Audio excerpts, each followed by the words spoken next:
There's no use in vanity metrics when you're trying to grow a business yourself. For the average brand, capital isn't available the way it was 3 years ago. So you've got to squeeze every pound or every dollar into something that makes sense for you in acquiring your customers. And you need to know exactly how much that costs on a month and whether you're getting the return on investment in creating that content or creating that. And do you think most brands know that? If you were to say, talk to the average brand that's doing 5 million in revenue, will they know that, including all those costs typically? I think at the space of 5 million, you definitely should. You have to at that point. I think if you're under that, it's a bit, I would say your average person doesn't, especially month to month. You haven't really thought about probably the seasonality of when it occurs. They're just looking at cash in the bank account each month. Is it going up? Is it going down? Yeah. But there's so many variables into that. They haven't really started to think about it from a finance perspective, usually when you're doing sub $1 million or $2 million a year. And if a brand puts all those costs together and suddenly realizes, my goodness, when I put in the content costs, the agency costs, all these costs, my CAC is way higher than I thought it was which is obviously going to be the case. What's your advice for them?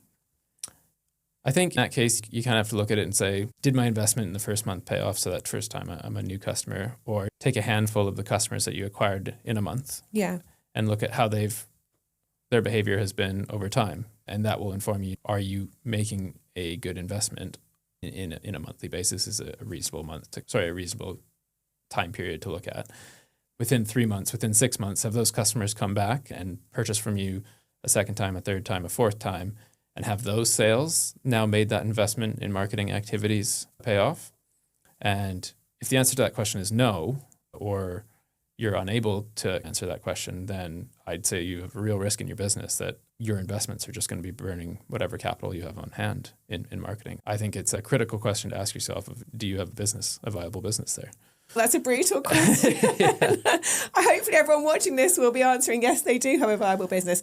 So let's come on to the silent killers, because actually the first one is one that directly relates to what you're saying, which is the CAC against LTV, but not from a vanity point of view. We're not talking about just, my CAC on Meta is this and my LTV on whatever app we're using is this. You're talking about at a core business level. So what are some of the challenges around that?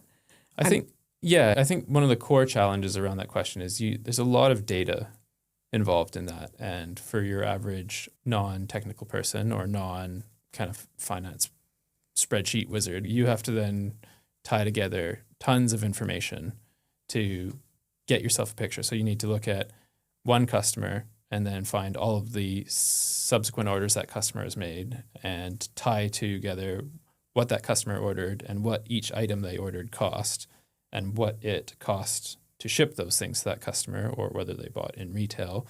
And all of a sudden you're looking at doing a calculation on a single customer basis and you've got 30 points of information. So that's really difficult to do unless you have a system to do it easily, or you've got a lot of time on your hands. And for your average founder or small brand kind of business, everyone's plate is 3 or 4 times overflowing. Mm-hmm. Taking the time to do that is often a exercise that gets missed, or exercise that no one's had the time or availability to do. So I think that's what makes it so difficult, but so important in my view, is to really understand what your average customer does every month. So you should look at it every month or every 2 months of what have 10 people that purchased from me 3 months ago done since then. I have to say, one of the things I love about working with Triffin is, obviously we all know everyone in performance and e-commerce gets totally tied in knots about attribution and what's doing what and which channel's doing what. And when you're also working with Triffin and all the platforms, you can just see it at a business level.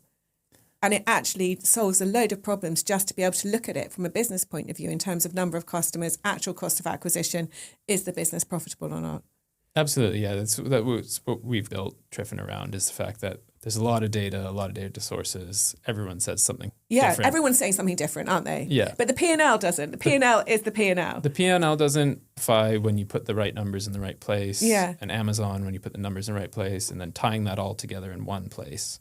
When all that's said, there's really no lying. There's no escaping the truth. There's a certain number of new customers came. Yeah. A certain number of old customers came. They ordered some things. All of that had a cost, and he paid a logistics company most of the time to get that to them. And we've built the platform to answer that question, essentially, because then, well, really you can sleep at night knowing that, you made the right investment in marketing, or the investment that you're making in the activities, the overheads of your business are generating profit for you, because otherwise you don't really have a business, unfortunately. What about product level profitability and decisions people take around products? So you can have products that are selling really well and people put a lot of focus into them, and then you get into it and you're like, these are not particularly good products from a profitability point of view. Yeah, I think it's a really difficult problem for small brands especially, is that you can market your way to growth, and that's one thing, but really one of the other main viable ways to grow your business is to broaden your product portfolio and offer your existing customers new products, or finding new customers who maybe didn't like your original product, but they'd like another one. There's always the pull to continually widen and broaden the product spectrum, especially with a focus on growth. I think the other really difficult problem that you really have to ask yourself is, when you create a new product, you generally have to go find a supplier that will only produce that product in a minimum order quantity. And you have to take that risk that you're going to have customers that will come and buy that product at volumes that don't have that product sitting on your shelf for 12 months after you've bought it. You don't want to be tying up cash for that long as a small business. For most D2C and e-commerce businesses, you want to turn through your inventory every 3 months, essentially. So if you put an order in with a supplier, if it's sitting there in your warehouse for 12 months, you've ordered too much. And sometimes the reality is that you couldn't buy in small enough quantities from your supplier, or buy in prices that make enough sense what you can sell it for in terms of margin. But essentially, when you're building a business, and especially at that smaller stage of sub 5 million, you really need to know what your hero products are, and you really need to nail your supply chain and ordering cycle so that you have good payment terms with your suppliers, so that you don't have cash tied up for 6 or 8 or 12 months. And where's the 3 month number?